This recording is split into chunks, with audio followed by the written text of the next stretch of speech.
आप देख रहे हैं उज्जवल भारत समाचार, खबर वही जो है सही।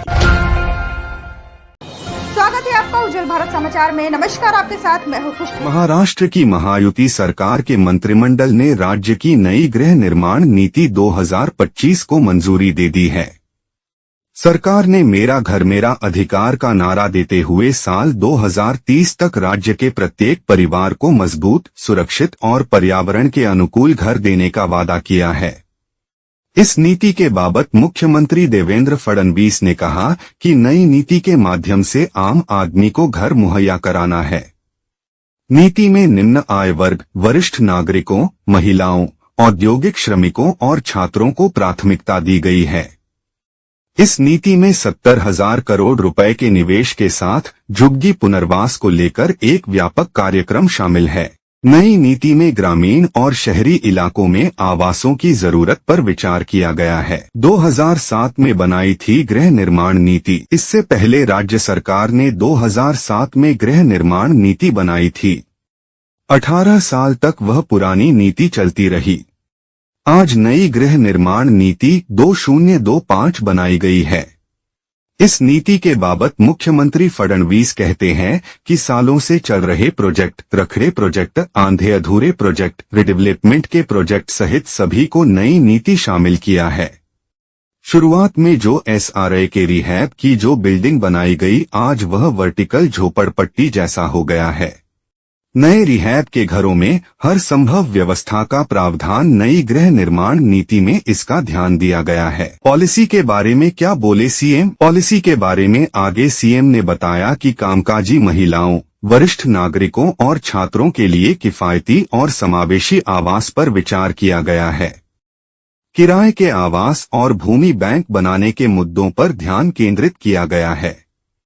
उन्होंने कहा कि सभी हितधारकों और योजनाओं को एक ही पोर्टल महा आवास पर लाया जाएगा। सरकारी भूमि का मानचित्रण किया जाएगा और उसे आवास के लिए उपलब्ध कराया जाएगा।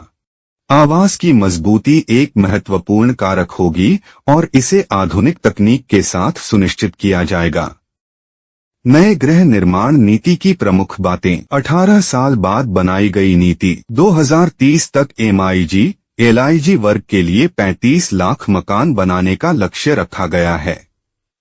अगले 10 साल में 50 लाख घर बनाने का टारगेट। 2026 तक सभी जिलों में आवास की आवश्यकता और मांग का सर्वेक्षण और विश्लेषण परियोजना तैयार की जाएगी। झोपड़पट्टी पुनर्वास के लिए केंद्र सरकार की जमीन का उपयोग का प्रस्ताव है। आर्थिक, सामाजिक, पर्यावरण और आपदा संबंधी चुनौतियों का सामना करते हुए किफायती, समावेशी, मजबूत और नवीकरणीय के आधार पर बनाई गई है। नीति में वरिष्ठ नागरिकों, कामकाजी महिलाओं, छात्रों और औद्योगिक श्रमिकों के लिए विशेष उपायों का प्रस्ताव है। कामकाजी महिलाओं और विद्यार्थियों को मकान पट्टे पर उपलब्ध कराने का प्रावधान। औद्योगिक श्रमिकों को 10 वर्ष तक के लिए पट्टे पर मकान उपलब्ध कराए जाएंगे, जिसके बाद स्वामित्व दिया जाएगा। सरकारी कर्मचारी, पूर्व सैनिकों, स्वतंत्रता सेनानियों, विकलांगों, पत्रकारों, कलाकारों, मिल श्रमिकों तथा हवाई अड्डा कर्मचारियों के लिए आवास योजना लागू करने का प्रस्ताव है। मरीजों के रिश्तेदारों को किराए पर किफायती आवास उपलब्ध कराने के लिए मुंबई जैसे शहरों में प्रमुख अस्पतालों के निकट आवास निर्माण किए जाएंगे। सहकारी आवास समितियों के भवनों के स्वपुनर्विकास की प्रक्रिया को प्रोत्साहित करने और बढ़ावा देने के लिए राज्य स्तर पर एक स्वपुनर्विकास प्रकोष्ठ बनाया जाएगा।